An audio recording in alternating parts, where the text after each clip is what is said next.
Hello, I'm Doug Musio. This is the second of a two-part conversation on the Middle East. Like all good serial soap operas, we'll take a moment to review last week's show. President Obama's first year, the success or failure of his policy of engagement. Hillary Clinton as Secretary of State. The U.S. role in the Middle East and its future. The Palestinian-Israeli conundrum.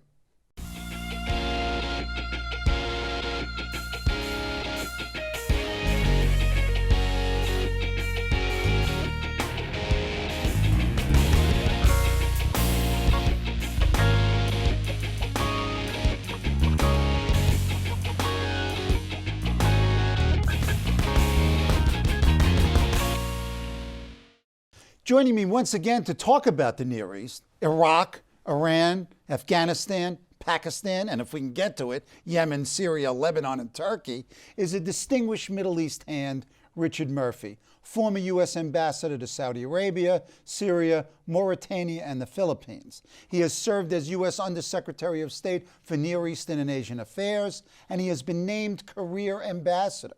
He has been a senior fellow for the Middle East at the Council on Foreign Relations. Ambassador Murphy is a TV commentator and widely consulted expert. We are continuing to do what no administration has yet managed to do, connect all the dots. Welcome back, Mr. Ambassador. Thank you. You think we'll successfully connect all the dots? No, Okay. We'll connect at least a couple of the All right, dots. fine. Call me out on my introduction Okay. right away. Let's start with Iraq, go to Iran, and then go to Afghanistan and Pakistan. Iraq, for a while it was quiet. Now, over the last 2 weeks, we've got an emergence of terror. New York Times, January 26, 3 blasts reverberate through Baghdad. Another headline, 5 dead in bomb blast in Baghdad. In the central core of the city. What is the military situation and what is the political situation? Well, the military situation is obviously that the security services, the Army, have not yet been able to exert total control, which would keep incidents and tragedies like those still going on in Baghdad. The heart of the country and the one they most enjoy hitting at, that is the terrorists, because it gets the message around the rest of the country and abroad. This government in Baghdad is worthless, cannot do anything, and we're going to take over or we're going to overturn. So don't support the government. Okay. Have they been successful? It's unsettled, but I think that for all of the blasts and the tragedies that are still out there in Iraq, there are some hopeful signs. You can't say you're optimistic, you're pessimistic, totally one way or the other. But in Iraq, politically, the most hopeful sign is that over the last year and some time, the politicians have started trying to build coalitions across the lines, across the Sunni-Shia divide, Sunni-Shia Arab-Kurdish divides, and recognition that their success is going to be to pull enough people from each community to make them the winning candidates. Now, that's not a clear road ahead. You've had a move from within the bureaucracy, and there's some questions who's the sponsor of this move to ban key Sunnis from the next election. Well, Joe Biden was in the region 2 weeks ago to try to mediate this. Describe the situation and, the roots of it and its possible impacts. Well, it's a sign of how serious it is that the vice president got on a plane and went straight off to Baghdad to try to deal with that. It would revive the Sunni conviction that everybody's against them and trying to keep them not only from resuming full power, unchallenged power, such as they had for the decades, even centuries in Iraq and Mesopotamia before that, but that they were not only going to be kept from becoming the supreme power again in Iraq, but that they wouldn't get a fair shake at all in the Iraqi political system, and that the extremists among the Shia population who had come to power after the invasion under our sponsorship of one man, one vote, which meant automatically the Shia were going to be the majority in the government. The Sunnis pulled out, didn't compete in the first round of elections. Then they decided to come back in, and now you see that counter pressure to cut them back down to size by some in the government. Okay, so the upcoming parliamentary elections, if the current government continues to ban the Baathists, the former members of Hussein's government, what is the likely outcome of a continued ban? Well, a weakened and less legitimate government, if they have the election on that basis. There are some key figures from Saddam Hussein's era that I think everyone agrees should not be allowed back into Iraqi politics. But just because one was a Ba'athi, no, that's not adequate grounds to say he has no right to a future role in the politics of Iraq. And they're still wrestling with that. The elections are coming up, I think, March 7th in Iraq. And God willing, they will have worked this out, and it'll be seen, just looking back, as a bump in the road to restoring a non-sectarian, more or less non-sectarian government of Iraq. And are you at all optimistic that the Maliki government is capable of doing this and not actually undermine the process of reconciliation with the Sunnis? I think there's more than one voice in the Maliki government. That's a problem. But he was the one who started, as a leading Shia, to reach out to build constituencies among the Sunni. So in that sense, it looks like he's trying. Okay. The U.S., the status of forces agreement, U.S. troops will withdraw by 2011. Yeah. When they withdraw, do we have this doomsday scenario where we leave and the Sunni-Shia conflict and the inter-Shia battles continue and escalate? Is that in the cards? You have to say you can't take it off the table at this point in time. Okay, God willing, it will not happen. But the invasion, the occupation, tore up a lot of the political, social fabric of Iraq that had been developing over generations. And is the desire for revenge going to overwhelm the recognition that they should cooperate with each other? There's a lot of individual cases out there. You killed my father, my brother, my son, I'm going to get you. That's part of the culture, too. I have a responsibility to get revenge and to avenge the family honor, the tribal honors, etc. What do you see now? I mean, given the inability generally to see much into the future, what are the likely outcomes here, or the plausible outcomes of an American withdrawal? What does it look like? Well, the American withdrawal, remember, we said combat forces. So the idea was a substantial number of our troops would stay on as advisors and trainers. Right. But no question, as the combat forces go out, the leverage we have on Iraqi politics diminishes day by day. What do the Iraqis want? Let's start with that. And what I'm hearing is that they want professional security services. They don't want death squads of the Shia or the Sunni or the Kurds operating. They want a national force that's depoliticized. They want some hope that out there in the not too distant future is an economic revival and the jobs that can bring. And I think that those are themes that we should have very much in mind as in everything we do and say in Iraq from now on. What can we do together? What can you do on your own to stimulate revival, to depoliticize the army and the police? That's a job that still isn't finished, but our guys have worked very hard to do the latter.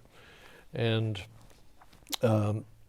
there's been some progress made, no question, but I think it's still an open question, to be honest, whether it could slide back into near anarchy again once we have gone, or better sense, and pressures from others in the region will operate to keep the country together. Okay, let's talk about that. Are there pressures in the region to keep the Iraqi state together instead of either going into chaos or breaking out into a tripartite split, which was talked about earlier? I don't think any state in the region wants to see a tripartite split. They've all got favorites. The Iranians want to see a Shiite government, not on the model of Iran. I think from the beginning they've recognized a basic difference between their country and Iraq. Turkey wants to see a Kurdish leadership which is friendly towards Turkey and controls the rebel movements which have operated out of Kurdistan against Turkey over the last several years.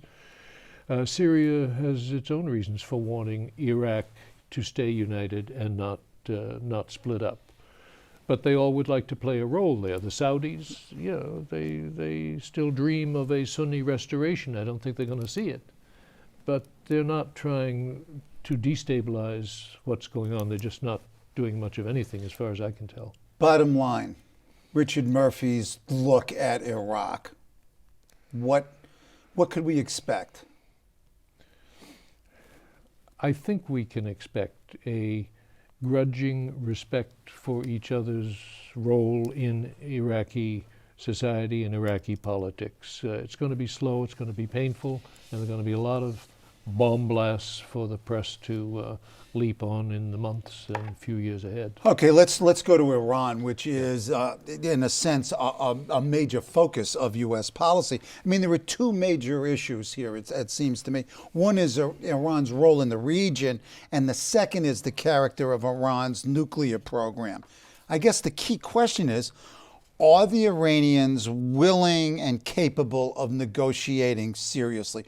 Are they willing to be engaged? Neither is a given at this point in time. It was easier to say they could engage before the events of last summer in the reaction to the election, which looked very much like it was a military coup engineered by the Revolutionary Guards under the direction of the supreme leader. And one of the big changes in Iran today, and in the short run, limits the possibilities of a political discussion with us because they may be too divided to come forward. But one of the big changes is that the leader has lost his halo. Now, personally, I'm just as happy when a leader becomes the leader of a security state on the models I'm familiar with in the Arab world, and not the living embodiment of God's will on earth and has a direct claims and asserts a direct pipeline of authority on religious grounds. I think that era ended last summer in Iran. So I mean, your argument is that the intervention of the supreme leader on behalf of the hardline bully boys has, in a sense, delegitimized that his leadership? He can't be said to be above politics, which was the image. Now, is this the view within the society? I mean, has that become a more generalized view? Well, certainly not the view in the with the supporters of the regime, like the Revolutionary Guards.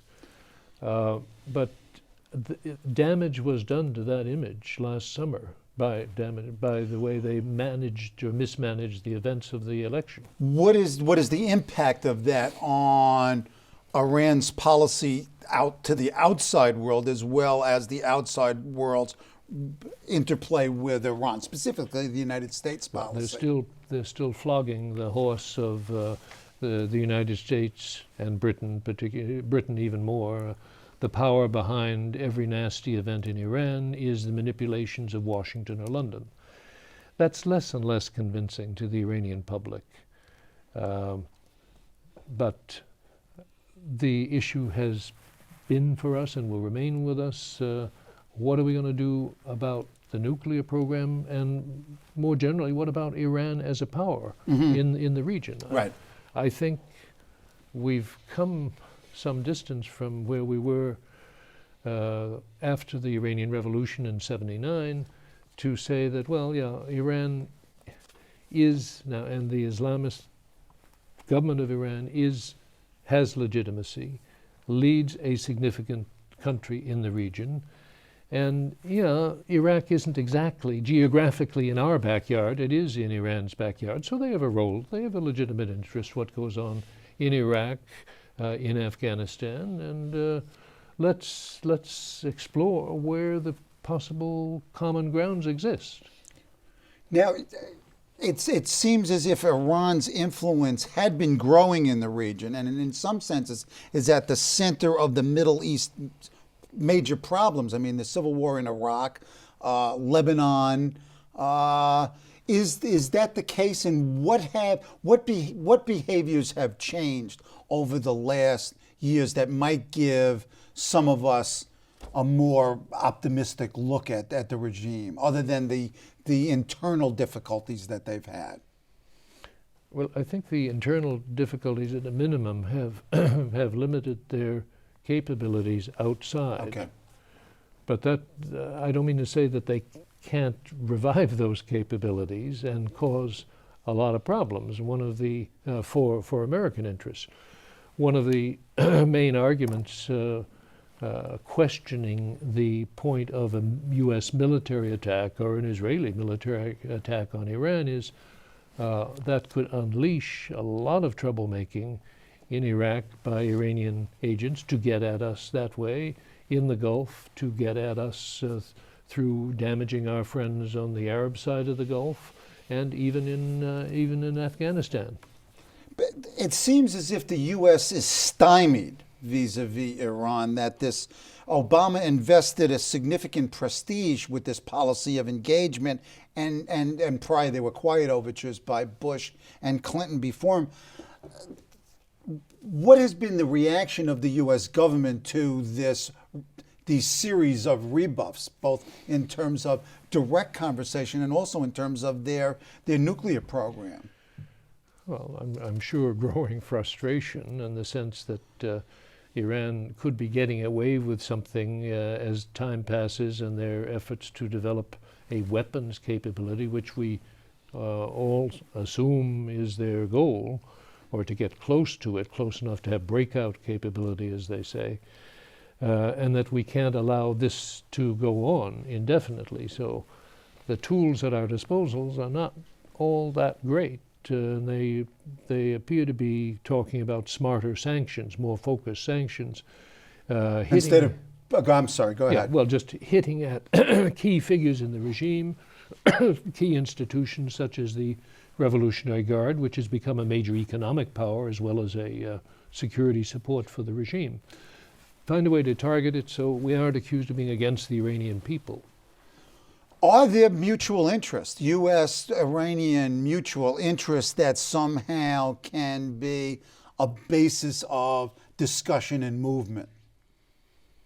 Well, I think there are. I think Iran, at the end of the day, would agree that a peaceful situation in Iraq, in Afghanistan, development of the economies of those countries is in their interest, and that they're in a position to play a significant role in that.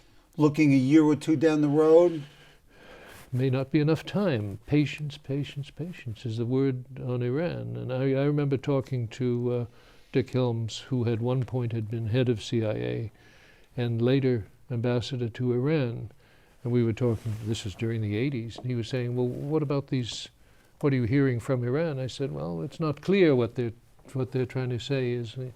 And he commented at that point, look, when they're ready to talk, it'll be very clear. They can be very clear. So if it's murky, they're not quite ready. Okay. Let's move both geographically and in terms of the discussion to Afghanistan and Pakistan. 30,000 troops, reassessment of U.S. policy. Karzai government is weak. What's the situation on the ground and in the halls of the diplomats? Halls of the diplomats, yeah. Well, the question is, what has the surge, or when they all get there and are operating, of 30,000, what does it mean? We saw revelations of documents exchanged between the State Department Yep. and the cables of our ambassador in Afghanistan, who said one thing it means is greater dependence of Afghanistan on the United States. That's not in itself a good thing, and greater dependence by us on a dysfunctional leadership of Afghanistan.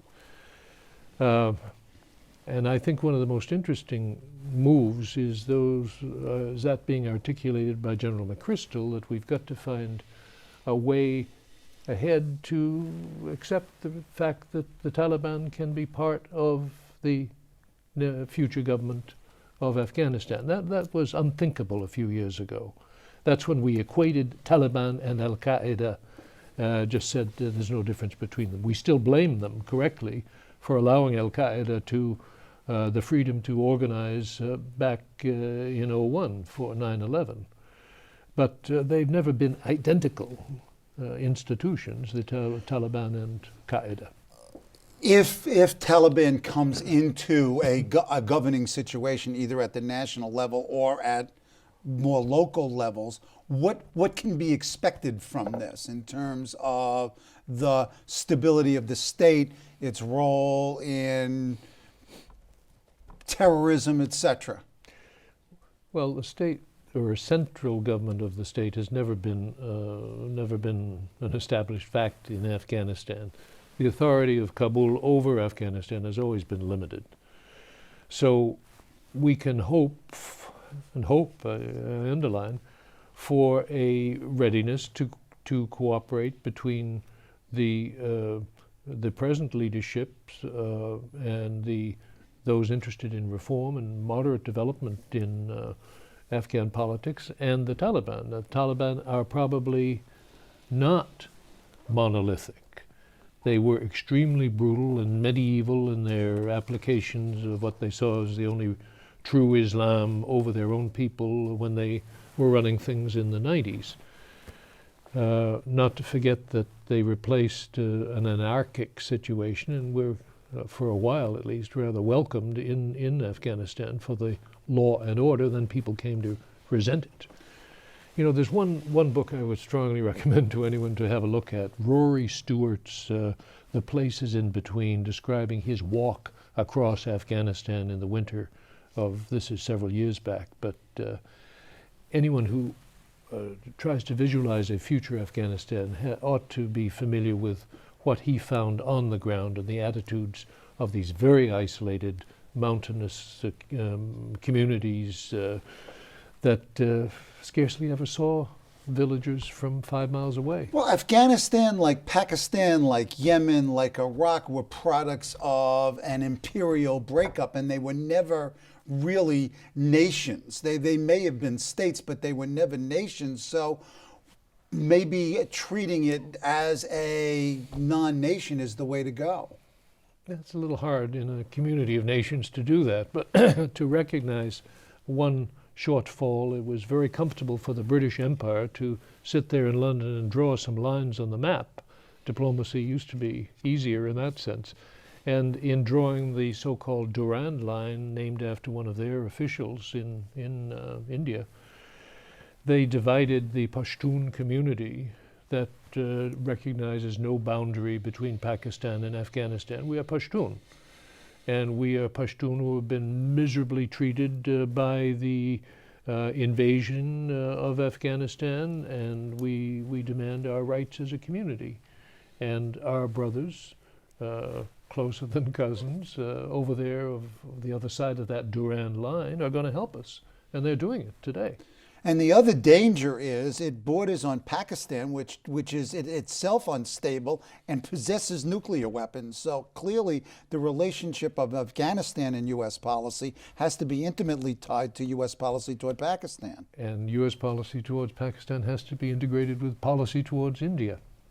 Okay. So but we're not going to open that up. Okay. But I mean, clearly it's all complicated and it's all connected. Yeah. But clearly there are larger forces involved than the simple borders and the nation states themselves. Agreed. Okay. Yeah. What should U.S. policy be toward Afghanistan? well, trying to help it develop, again, this sounds like it's a broken record, but develop economically,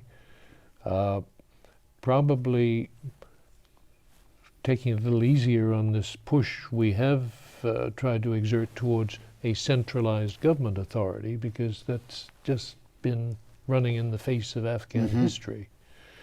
But cleaner, more responsible, responsive governors in the outlying provinces, and readiness to confront the drug trade, which has been such a corrupting influence on politics and the overall economy. U.S. troops on the ground?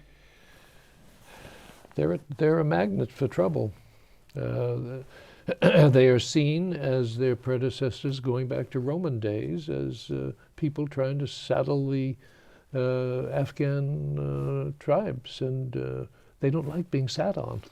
We don't have enough time to continue this particular tour. I mean, we should see Yemen, we should see Saudi Arabia, we should see Syria, we should see Lebanon. That'll be another conversation. But I know you are about to embark on a trip to the Middle East, and you're going to be in Beirut, and you're going to be talking about Iran. What is the nature of the conversation, and what do you expect in 30 seconds? Well, I don't know who is going to be there. There will be Iranians there. And the fact that they will be there means they are authorized. They may not have authority, but they're authorized to be there. And it's not a structured conference. It's a meeting with some Europeans, with some Americans and Iranians. Look, we're arrived at another roadblock. Is there any way around this? Is there any way to work together? Thank you, Ambassador Murphy. We'll have to continue this discussion because we didn't get a roadmap. We only got partially down the road. But so you're welcome back. The dots are still. The dots are still unconnected. We promised, we overpromised and didn't deliver. Okay. It sounds like U.S. foreign policy. Careful. Join us next week when we talk with Colin McCann, National Book Award winner, about his latest novel, Let the Great World Spin.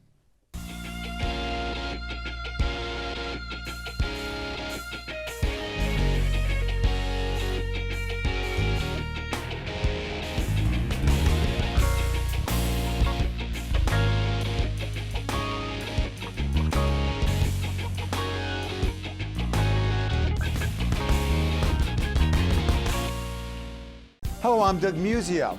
Let us know what you think about this show. You can reach us at CUNY.tv. When you get there, click on the bar that says Contact Us and send your email. Whatever it is. Thanks, no thanks, obnoxious, do it. Send it.